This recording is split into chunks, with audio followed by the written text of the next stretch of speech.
pour nous, on le voit, hein, encore du monde hein, autour de vous. Oui, c'est assez impressionnant hein, pour cette marche historique. Les gens, effectivement, vous l'avez dit, sont partis de la place de République il y a maintenant à peu près 3 heures. Et après avoir piétiné pendant des heures, ils ont pu enfin rejoindre certaines des avenues qui démarrent de la place de République, direction place de la Nation. Mais il y a encore, effectivement, je dirais, des milliers, hein, pour être prudente, peut-être des dizaines de milliers de personnes qui campent encore sur cette place de la République, qui entonnent la Marseillaise quasiment sans interruption, ou qui scandent les slogans qu'on a maintenant entendus toute la journée et qui sont vraiment le symbole de cette journée de rassemblement, à savoir vive Charlie, vive la France, nous sommes tous des Français, nous sommes tous des musulmans, nous sommes tous des Juifs, nous sommes tous Charlie. Alors je suis en ce moment avec monsieur Georges Lutula, président de l'Association des Congolais de France, de République démocratique du Congo. Monsieur Lutula, pourquoi avez-vous tenu à participer à cette manifestation? Pourquoi est-ce que c'est important pour vous que toutes les communautés se rassemblent autour des Français aujourd'hui? Oui, merci madame, comme vous venez de le souligner, je suis monsieur Lutula Georges. Donc aujourd'hui, tout le monde pleure, c'est-à-dire le français pleure, le musulman pleure, le juif pleure aussi.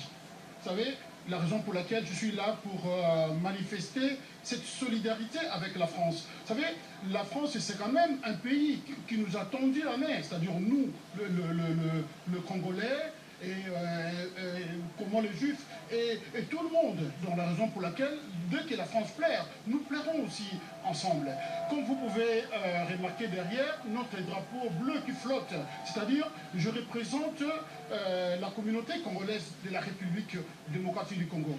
Mais il ne faut pas oublier que nous, Congolais aussi, nous sommes frappés par rapport à ce terrorisme. Hein, donc aujourd'hui, on parle de la rébellion.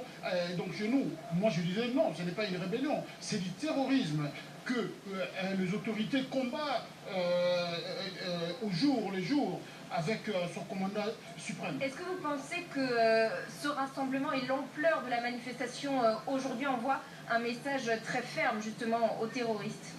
Écoutez madame, donc c'est un message ferme.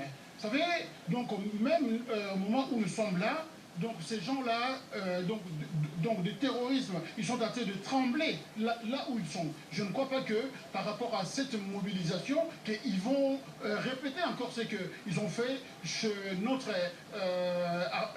ami Charlie. Voyez, donc la raison pour laquelle donc nous sommes contre, voyez, donc comme à chaque fois j'ai toujours lancé le message. Et donc il faut qu'il y ait une France unie, un Congo uni. Donc au jour d'aujourd'hui. Okay. Merci.